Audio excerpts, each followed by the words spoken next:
جب قربانی کے لیے جانور خریدے تو کسی قسم کا اس میں عیب نہ ہو، کمی نہ ہو، برائی نہ ہو، ٹھیک ہے، بالکل آپ اس کو اچھے سے جانچ لے. جس طرح سے آپ تمام دنیا کی چیزوں میں اچھائی کو اونچا رکھتے ہیں، سب سے بیسٹ چاہتے ہیں، اسی طرح. لیکن بہت سی بار دین میں یہ بات ہم کو پلے نہیں پڑتی، سمجھ میں نہیں آتی، دنیا میں سمجھ میں آتی.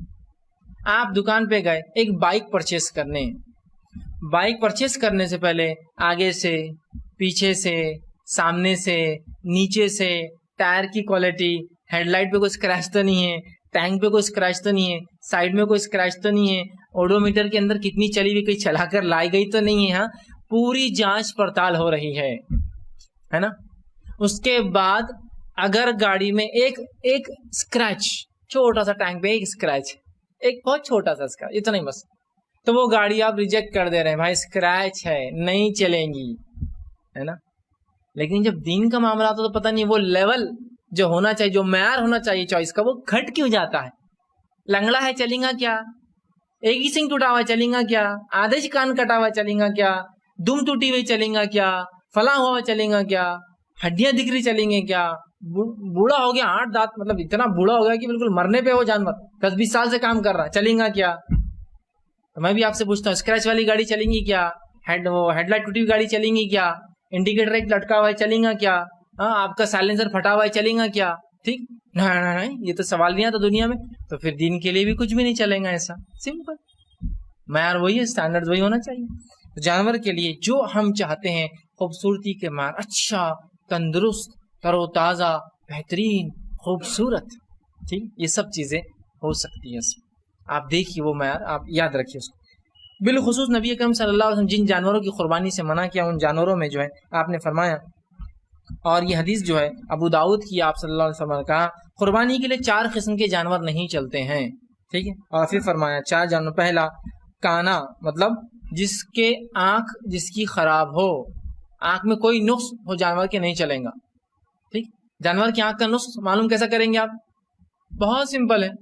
جانور کی ایک آنکھ کی طرف ہاتھ کیجیے، یوں کیجیے، وہ خود گردن کو ادھر پھیریں گا، مطلب آنکھ صحیح سلامت ہے. ادھر ہاتھ کیجیے، یوں پھیریں گا، آنکھ صحیح سلامت ہے. نیچے بیٹھ کر دیکھ لیجیے کہ کوئی نقص تو نہیں. سمپل، اتنا آسان ہے، کوئی مسئلہ ہی نہیں. ٹھیک، لیکن وہ کہاں ہوتا ہم سے، جانور لا لیا اور جانور کی آنکھ دونوں طرف رہتی ہے، ہم ایک طرف سے دیکھ رہے خالی، اس کو دوسری طرف سے خراب ہے وہ. تو یہ نہیں ہونا چاہیے. عام ذبح کے لیے ٹھیک ہے، گوشت کھانے کے لیے، لیکن قربانی کے لیے نہیں. تو آنکھ چیک کر لیں، یہ جانور نہیں چلیں گے. آپ نے فرماتے جو کان، جس کا جو کانا ہو، بھینگا ہو، خراب ہو جس کی آنکھ. ٹھیک، اور آپ نے فرمایا جس کا کانا پن واضح ہو، مطلب ایسا کانا جو بالکل دکھ رہا ہے کہ اس کی آنکھ خراب ہے.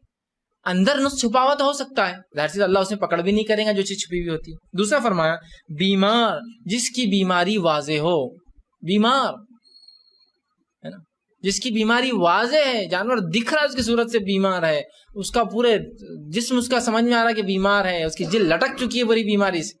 ٹھیک، لیکن اب سستا مل رہا تو آپ اس کی طرف جا رہے ہیں، نہیں ہونا چاہیے. تیسرا فرماتے جو نہیں چلیں گا لنگڑا، جس کا لنگڑا پن واضح ہو. یہ الگ بات ہے جانور فریکچر ہوا تو اس کا پیر ٹوٹا تھا کہ الگ بات ہے، ابھی دکھتا نہ ہو، واضح نہ ہو. اب اس کے لیے آپ کیا کریں گے؟ جانور کا لنگڑا پن کیسا چیک کریں گے؟ سمپل ہے، لے کے چلا کے بتاؤ، بولنا اس کو کیا مشکل کو مشکل ہے. گاڑی لینے سے پہلے ٹیسٹ ڈرائیو کرتے ہیں نا، شرماتی ہوں نکو یار، لے لیں گے بعد میں ٹیسٹ ڈرائیو کریں گے. ارے شرمانے کا کیا ہے، کمپنی کی طرف سے پیسے دے کے لے رہے ہیں، ہاں ٹیسٹ ڈرائیو کریں گے. تو جانور کا بھی ٹیسٹ ڈرائیو لیجیے، اس کا مطلب چلا کے بتائیے بولنا. لنگڑا، جس کا لنگڑا پن واضح ہو، مطلب دکھ رہا ہو کلیئرلی کہ یہ لنگڑا ہے. ٹھیک ہے، اور پھر فرمایا چوتھا نہایت لاغیر جانور، نہایت لاغیر جانور جس کے اندر کوئی گودا نہ ہو، مطلب بوڑھا ہو چکا ہو، تھک گیا ہو زندگی بھر کام کر کر کے. ٹھیک ہے، ایسے جانور تو نہیں چلیں گے. اسی طرح ایک روایت میں الفاظ ہے، آپ صلی اللہ علیہ وسلم فرماتے ہمیں کان دیکھنے کا خاص طور سے حکم دیا. کان، چرے ہوئے کان کا، کٹے ہوئے کان کا، ڈیزائن بنے ہوئے کان کا، سوراخ والے کان کا جانور نہیں چلیں گا. ٹھیک، تھوڑا بہت دھکا لگ جائے ایک الگ بات ہے، ٹرانسپورٹیشن میں اور جانور مار دیتے تھوڑا بہت، لیکن بہت بڑا، جیسا کہ مشرکین مکہ اپنے جانوروں کے کان کو 2 کر دیتے، یا آدھا کاٹتے، یا اس پر ڈیزائن بناتے، یا جس دیوی یا جس معبود کے نام سے چھوڑتے اس کے حساب سے اس کو کاٹتے. آج بھی ایسا ہوتا ہے. آپ دیکھیے بہت سے غیر مسلم ہمارے جو ہے وہ جانوروں کو جب اولاد پیدا ہوتی ہے کسی خوشی میں چھوڑتے ہیں کسی دیوی دیوتا کے نام پر، تو وہ اس کو ڈیزائن بناتے ہیں کان پہ تاکہ کوئی آدمی اس کو تکلیف نہ پہنچائے. اس کو لوگ گھاس کھلاتے ہیں، اس سے محبت کرتے ہیں چونکہ کسی کے نام پر چھوڑا ہوا ہے. تو مشرکین مکہ بھی کانوں کو کاٹتے تھے جانور کے، تو کان کٹا نہیں چلیں گا، ٹھیک ہے. تو گویا ایک عام الفاظ میں کہوں، کسی قسم کا عیب جانور میں نہ ہونا چاہیے، بالکل فریش، ایک دم بیسٹ لکنگ، بیسٹ پاسبل جو ہو سکتا ہے. قیمت کا اس میں کوئی وہ نہیں ہے، اندر کی قیمت کا کوئی وہ نہیں، بلکہ قیمت کے معاملے میں جو لوگ آگے جاتے ہیں کہ بھائی خوبصورت جانور ہے اور 1 لاکھ کا جانور ہے، میں کہوں گا اس سے اچھا کم خوبصورت چلیں گا، لیکن اگر 1 لاکھ میں 6 جانور آتے ہیں تو زیادہ افضل ہے، اس لیے کہ زیادہ لوگوں تک گوشت پہنچیں گا، زیادہ انسانیت فائدہ اٹھا پائیں گی، اللہ کے نزدیک زیادہ جانور ذبح ہوں گے، ہے نا. ٹھیک ہے. تو خوبصورتی کا یہ نہیں کہ آپ بس اب خوبصورت جانور ڈھونڈنے میں لاکھوں روپے کا جانور لا رہے ہیں، پھر اخبارات میں فوٹو آ رہی ہے نا، وہ اخلاص کے بھی خلاف ہے نا، اور وہ نیت پہنچتی ہے نا. اب نیت ہی فوٹو دینے کے لیے جانور لے کیا فائدہ؟ بکرا بادام بھی کھاتا ہو اور بکرا گھاس بھی کھاتا ہو تو اس سے گوشت میں کوئی فرق آتا کہ اس کا گوشت بنا تو بادامی ٹیسٹ آتا اور اس کا گوشت بنا تو گھاس کا ٹیسٹ آتا؟ فرق نہیں پڑنے والا. لیکن وہی لاکھ روپے کے بدلے آپ لاکھ روپے کے 20 لے سکتے ہیں، یا 7,000 کا ہے تو 10-15 آ سکتے ہیں، ہے نا. اس بات کو سمجھے مسلمان، ثواب زیادہ سے زیادہ خالص نیت رکھتے ہوئے، تو کسی قسم کا نقص نہیں ہونا چاہیے. اسی طرح جو ہے جانور خریدتے وقت جن چیزوں کو آپ یاد رکھیں گے، اس میں سب سے پہلی چیز یہ ہے کہ ایک تو کوئی نقص نہ ہو، اب باہر اپیرنس ہے اس کے تعلق سے کہ وہ داتا ہو. داتا کیا ہوتا ہے؟ نبی اکرم صلی اللہ علیہ وسلم نے حدیث میں یہ الفاظ فرمایا، صحیح مسلم کی جگہ آپ نے فرمایا لا تذبحوا الا مسنّا، مت ذبح کرو مگر دانت والا.